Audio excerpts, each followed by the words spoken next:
So I'm halfway through with putting seals in the engine case halves.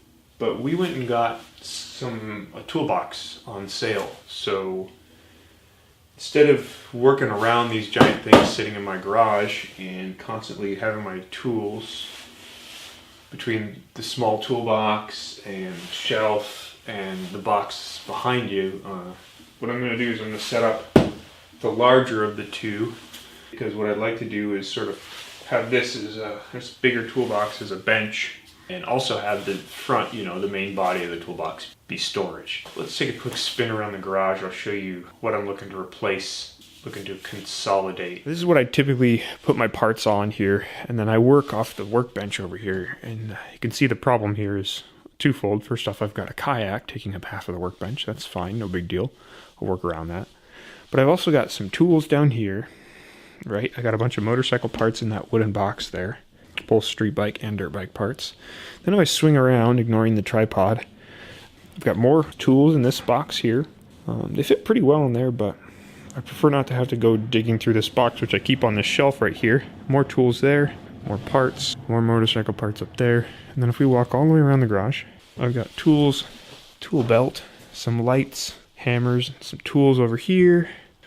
I got motorcycle parts on this shelf too. So the whole idea here is to use one of these two toolboxes that I picked up. It's actually a two-piece set to better utilize the space underneath the workbench. I got some little stone pavers because I need about 2 inches of space, so I'm going to knock it up onto those little stone blocks, and then I'll get the 2 inches I need to be able to slide that big box underneath that bench. And then I'll be able to pull it out and use it as an extra work surface, which means I may or may not need this parts table. Okay.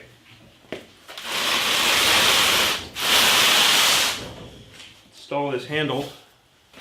Cool.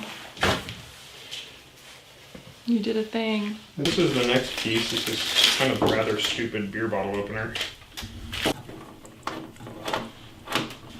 Alright, so the whole goal here is to get to the point where we can roll this thing around. Now we have to flip this upside down and put it on top of that box that you're standing on right there. Awesome. So how do you plan on doing that? Well, I think the first thing I want to do is lock the drawers. So I just want to tilt it, and then I want to keep it from smacking into the ground. Got it. And then I want to lift the back end up. Go. So. Yeah, there's 4 in there. There should be 6. Hardware. Middle casters. There's the one that was poking through.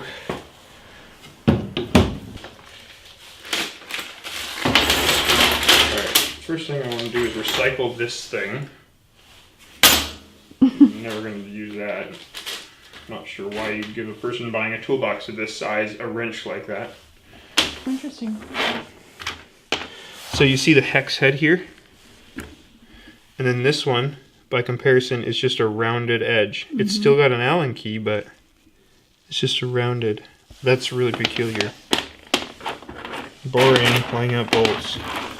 Fast forward. You said you're using red Loctite?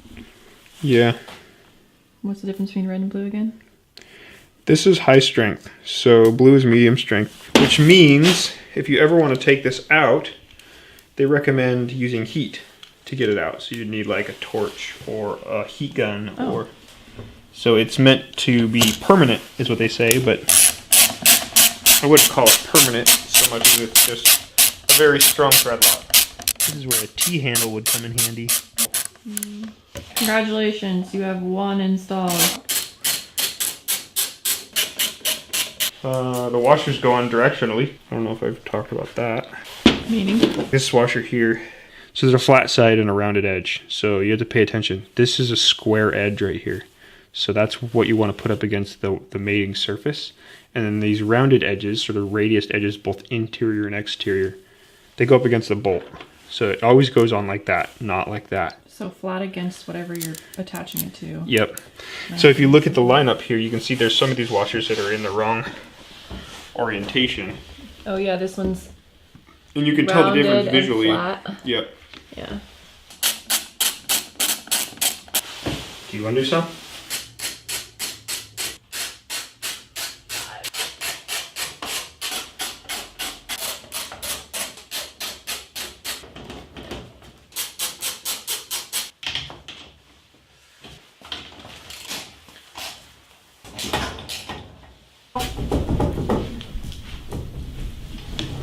so greasy. Don't let it touch the ground.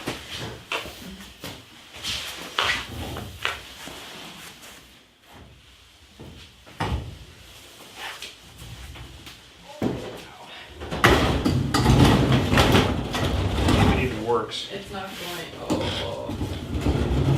Power strip. Oh. Yeah, that's that's the beauty of measuring things, right? So it's this one? Yep.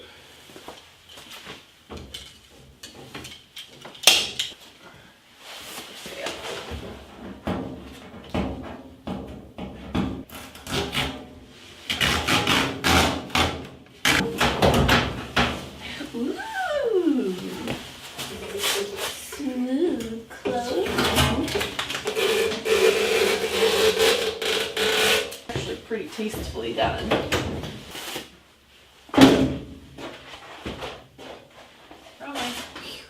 Are you having fun? Yay, I like organizing things. Okay. God, can I get more female? I like to organize. Let me come outside and put liners in the toolbox.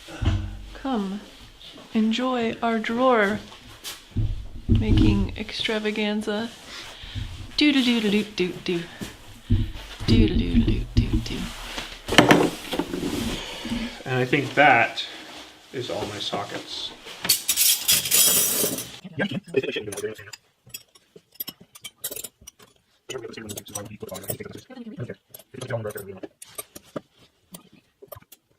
This point.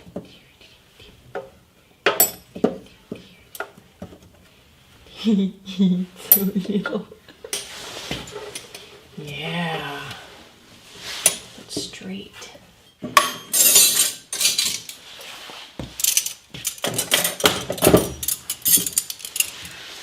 Sure, there's so many fingerprints I don't like. I know there are the fingerprints, you're right.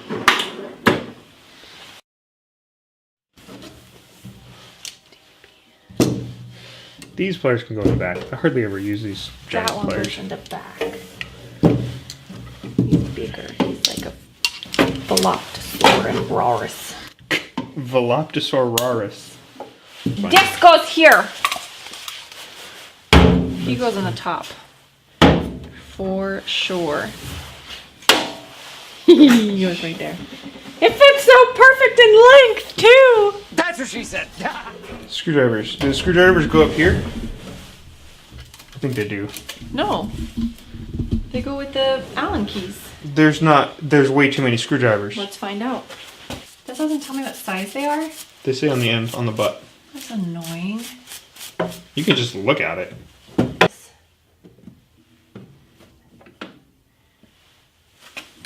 Boop.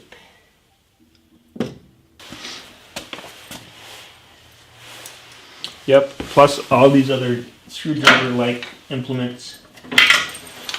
Okay, Allen keys go on the top then. Baby ones. Sander can go in the drawer. This kind of stuff I'll keep in the case. I'm not sure. Put that in there for now. And this is like brakes right here. So Chuck it up in one. Okay. These, like here. yeah, that's fine.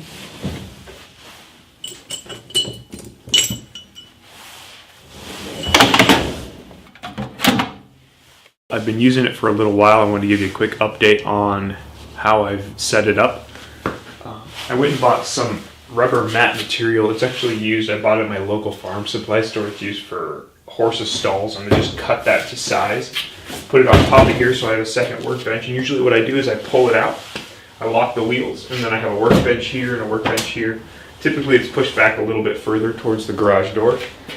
So I basically doubled the amount of workspace I have. When I'm not using it, we park a car in the garage normally. So how I manage that is I flip the brakes. I don't think the brakes are on this side.